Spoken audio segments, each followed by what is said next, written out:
"Sir, that boy lived with me in the orphanage until he was 14. The words fell from Clara's lips like fragile glass, echoing to the grand corridor of the Manessa's mansion. The sound broke the heavy silence that had long haunted its marble halls. Chandeliers glittered overhead, but their glow suddenly seemed cold, sterile, as though the air itself had stopped breathing. Arthur Manessa stood motionless before an old portrait that hung on the wall, an image that had captured his attention moments earlier. His chest tightened as his gaze lingered on the painted boy's face. The boy's innocent smile, his brown curls, even the small mole beneath his left eye, all of it mirrored the features of someone Arthur had lost more than 30 years ago. Lucas, his younger brother. Arthur's hand trembled as he reached toward the frame, fingertips brushing against the dust of decades gone by. It was as if the earth beneath his feet had disappeared. "Say that again," he whispered, barely finding his voice. Clara, the young maid, clutched her apron with shaking hands. I knew him as Daniel," she said softly. "We grew up together in the São Vicente orphanage. He never spoke of his family, only that he once had a brother who called him my champion." Arthur turned sharply, disbelief shadowing his sharp features. At 60, he was a man who had conquered everything: business, wealth, power. Yet at that moment, he looked like a boy lost in the dark. The echo of Clara's words stirred ghosts he had long buried. The name Lucas had not been spoken aloud in years, not since the day his brother vanished from Central Park. Arthur was only 8 then, a child holding his mother's hand, while his little brother played a few meters away. Their nanny had looked away for just a second. A vendor's call distracted them. Then came the panic, the empty swing, the small shoe left on the grass, the scream that tore through the sunlight. That day, the Manessa's family's happiness evaporated. Police flooded the park. Helicopters circled the skies. Dogs sniffed every corner. But Lucas was gone. The case made national headlines for weeks, then months, before fading like all unsolved tragedies. His mother died of grief years later. His father drowned in work and whiskey. And Arthur, guilt gnawed at him until it hardened into a vow. "I'll find him someday." But someday turned into decades. And now this quiet maid, new to his household, stood trembling before him, saying the impossible. How can you be sure?" Arthur asked, his voice breaking. Clara hesitated. "Because I will never forget that face. He had a small scar near his ear. He said he got it climbing a tree. He told me his brother scolded him for scaring their mother." Arthur's breath caught. That scar was real. He remembered that day vividly, the sound of their mother's laughter turning to panic, the blood, the tears. The truth struck him like a wave. "Tell me everything," he demanded gently. Clara nodded, tears welling. "He arrived at the orphanage when he was 6. A woman brought him, saying both his parents died in an accident. She showed papers, said he had no relatives. But Daniel used to tell me stories of a big white piano, a garden, a mother who sang. He'd whisper that one day his brother would find him." Arthur's chest ached. That night he couldn't sleep. The mansion, usually his fortress of solitude, felt like a mausoleum filled with ghosts. He stared at the portrait again, tracing every painted line. Could his brother truly have lived all those years, so close yet so far? By dawn, Arthur had made up his mind. He called a private investigator and ordered Clara to accompany him to São Vicente. The orphanage lay on the outskirts of the city, half collapsed, its windows boarded, its walls covered in ivy. Inside, the scent of dust and old memories lingered. An elderly nun, Sister Madalena, greeted them with frail kindness. When Arthur showed her the portrait, her face went pale. "That's Daniel," she whispered. "The little artist, always drawing, always dreaming of someone who would come for him."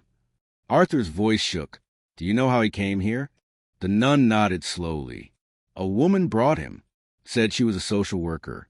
She had documents, looked official enough, said the boy's parents died in a crash. We had too many children then, too much chaos to question it." She paused, her eyes softening. "But I remember one thing. Before he ran away, he left a drawing for me to keep safe. Said that if someone ever came asking for him, I'd know what to show." She disappeared into a small office and returned moments later with a faded sheet of paper, its edges worn by time. Arthur took it with trembling hands. Two boys, hand in hand before a grand piano. Above them, in a child's messy handwriting, were the words, "I am Lucas Manessas. One day, my brother will find me." The room blurred through Arthur's tears. Clara sobbed beside him. Even the old nun turned away, unable to hold back emotion. For Arthur, time collapsed. The years of silence, of buried grief, all shattered at once. His brother hadn't died. He had been waiting. He pressed the paper to his chest. "I swear, Lucas, I'll find you." From that day, Arthur devoted every resource he had to the search. The investigation spanned months. He tracked down government archives, orphanage records, and hospital files from decades past. Slowly, a trail began to form. A hospital record from 1999 showed a 17-year-old boy admitted under the name Daniel Lucas Manessas, found unconscious on a rural road after an accident. He stayed 3 months, then vanished. No relatives listed. No address. The doctor's notes describe him as quiet, kind, and talented. A boy who spent hours drawing pianos, gardens, and 2 brothers. Then, another clue surfaced years later. A hospital admission in 2012 in Belo Horizonte. Same name, same features. The physician remembered him vividly. He suffered partial memory loss, the doctor explained. Didn't speak much. Drew constantly. One of his drawings looked like a mansion with a piano inside. He said it was a dream he couldn't forget. Arthur's hands shook as he stared at the copies of those drawings. One was identical to the childhood sketch, 2 boys before a piano. Before leaving the hospital, the man had told the nurse he was traveling back to the place where it all began. Sal Vicente. Arthur and Clara returned there once again. The orphanage, now entirely abandoned, stood silent under the gray sky. Weeds grew through the cracks in the stone floor. In the old dormitory, Clara gasped and pointed at one wall. There, faint but visible, was a drawing scratched into plaster. A piano, a house, 2 boys holding hands. Beneath it, in shaky handwriting, "I came back," but no one was waiting. Clara fell to her knees, sobbing. "He was here, Arthur. He came back." Arthur touched the wall, his fingertips tracing the faded lines as if they could bridge the years. Grief, love, and regret all surged within him. "He waited for me," he whispered, "and I wasn't there." But something inside him changed that day. He was no longer chasing hope. He was following a heartbeat. Soon after, a new lead emerged. A street artist named Lucas Manessas had been seen painting portraits in the mountains of Minas. He lived simply, selling his art at weekend fairs. Locals said he was kind, gentle, and always seemed to draw pianos. Arthur's heart raced. He and Clara set out immediately, their car winding through misty roads until they reached a small village square alive with color and laughter. And there, seated beneath a tree, was a man painting a little girl's portrait. His beard was short, his hands steady, his eyes filled with quiet peace. Arthur stopped walking. He couldn't breathe. "Daniel," Clara whispered, stepping forward. The man looked up, startled, his brow furrowed. Then recognition flickered. I know you, from the orphanage." Tears streamed down Clara's face. "Yes, it's me." Arthur stepped closer, voice breaking. "Lucas." The man froze. The name hung in the air like thunder. "Lucas," he repeated faintly. Arthur reached into his coat and unfolded the old drawing. "You made this." Lucas took it slowly. His fingers trembled as his eyes widened. "I dreamed of this house, of a piano, of a brother who promised to find me." Arthur's voice cracked. "I never stopped looking for you." Then, without hesitation, he pulled his brother into a trembling embrace. 2 men holding each other after a lifetime apart. The crowd around them fell silent, moved by something sacred. The reunion of 2 souls once torn apart by fate. Clara wept openly, whispering a prayer of gratitude. After 30 years, the promise of a boy had finally been fulfilled. The reunion drew the entire village's attention. Some stood silently. Others smiled through tears, watching as 2 men, one a renowned businessman, the other a humble street artist, clung to each other as though the world might tear them apart again if they let go. For Arthur, that moment shattered 30 years of grief. He had lived surrounded by luxury and loneliness, but here, in the middle of the sunlit plaza with paint-stained hands clutching his coat, he finally fell whole. Lucas trembled in his arms. His body was lean, his hair streaked with gray, but his touch carried the same warmth Arthur remembered from childhood, the same small spark that had survived time, pain, and fate. When they finally pulled apart, Lucas's eyes brimmed with confusion. You're real?" he whispered. Arthur smiled through tears. "I'm as real as you are." He handed Lucas the folded drawing again. "This was all I had left of you." Lucas stared at the paper, his fingers tracing the faded lines. "I remember pieces," he murmured.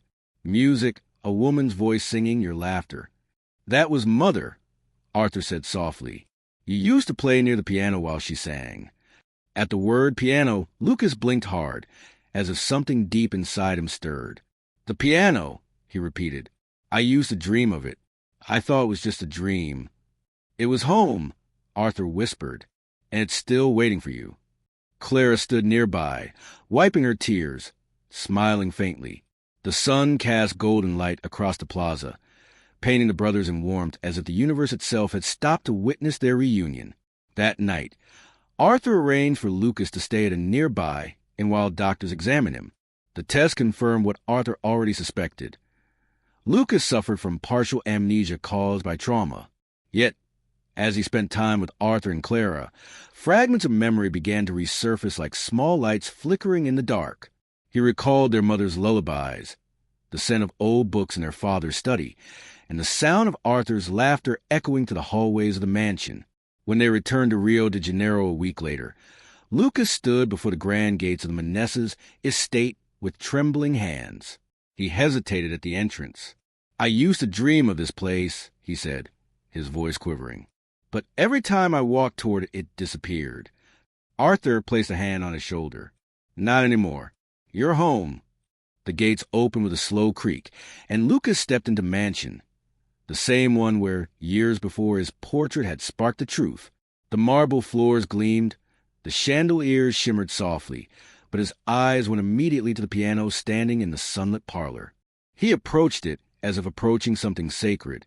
His fingers hovered over keys. "Mother used to sit here," he whispered. "You'd sing off key just to make her laugh." Arthur chuckled softly. "You remember that?" Lucas nodded, tears falling freely. "I remember love." They sat together at the piano, Arthur pressing the first trembling note. Lucas joined in, hesitant at first, then stronger, the melody of their childhood coming alive once more.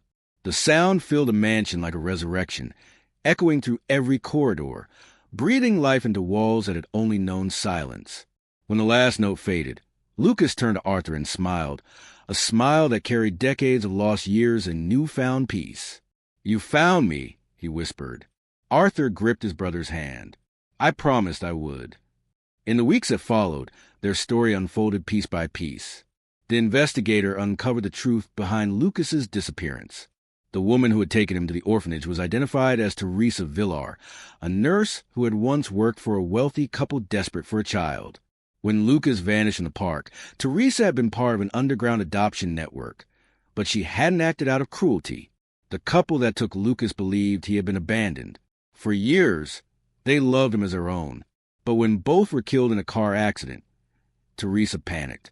Unable to prove legal guardianship, she forged documents and placed him in the orphanage under a new name.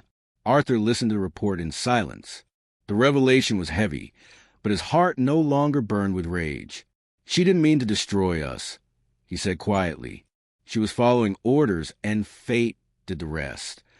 Clara, sitting beside him, nodded. "Sometimes life steals without meaning to." He smiled faintly. "Then we'll answer it with kindness."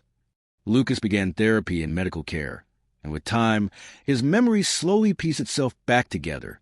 One afternoon, while walking to the garden, he stopped suddenly and looked toward the old oak tree near the fountain. "I used to hide here," he said softly. "You pretend not to find me." Arthur laughed. "You always gave yourself away. You couldn't stop giggling." Lucas smiled, and for a fleeting moment, it was as if they were children again, chasing each other through sunlight and laughter. Clara often watched them from the veranda, her heart full. She had only intended to work as a maid for a few months, but she had become part of something far larger, a story of loss, rediscovery, and forgiveness. One evening, while tidying Arthur's study, she found an old envelope hidden inside a piano bench. The paper was fragile, yellowed with time. On it was their mother's handwriting. She handed it to Arthur with trembling fingers. He opened it carefully. Inside was a simple letter written years ago, before his mother's death. If fate ever brings Lucas back, tell him the piano still waits. Love never forgets. Mother. Arthur's eyes filled with tears. He handed the letter to Lucas, who read it silently, his lips trembling. Then, without a word, he sat before the piano and began to play their mother's favorite lullaby. The notes rose gently into the night, filling the house with something pure, a sound not of grief, but of peace. In time, Arthur decided that their story shouldn't end in silence.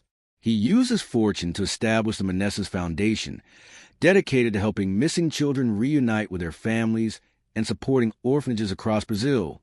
Clara became its director, compassionate, wise, and determined. Lucas, now fully recovered, designed the foundation's logo. Two boys holding hands before a piano, a tribute to the drawing that had once bridged their worlds. At the grand inauguration, journalists filled the hall. Cameras flashed as Arthur took the stage, his brother standing beside him. The portrait that had started everything hung behind them, illuminated by soft light. Arthur's voice was calm but powerful. This story began with loss, he said. A child taken, a family broken, and a promise whispered by an 8-year-old boy. But it ends here, not in grief but in hope. My brother was lost at time, yet love found a way. And if love could find us, it can find anyone. The crowd erupted in applause. Clara wept quietly in the front row, pride and emotion etched across her face. Then Lucas stepped forward. His voice, soft but steady, carried across the hall. I lived many lives, one of pain, one of searching, one of silence. But every night, even when I couldn't remember my name, I dreamed of music and a brother who promised he'd find me. And he did. Love brought me home. He turned to Arthur and embraced him again, their bond stronger than ever. Cameras flashed, capturing a moment that would be remembered for generations. The reunion of two brothers who had conquered time itself. After the ceremony, when the guests had left and the lights dimmed, the three of them, Arthur, Lucas, and Clara, sat in the quiet of the mansion's music room. The old piano gleamed in the moonlight. Lucas ran his fingers over the keys, smiling softly. Do you think she hears us? Arthur looked up, eyes glistening. Every note. They began to play once more, the melody floating into the night. Outside, the garden rustled with wind, and the stars shimmered above, witnesses to a promise fulfilled. When the last chord faded, Arthur whispered, Do you remember what I used to call you? Lucas nodded, his voice breaking into a laugh and a sob all at once. You're a champion. Arthur smiled. You always were. Clara placed her hand on the piano, tears glinting like glass under the soft light. Love kept the promise, she said. And in that quiet house, where once only grief lived, music bloomed again, not as an echo of the past, but as a symphony of redemption. Because time may fade faces, memories may blur, and years may fall away. But love, once planted, never dies.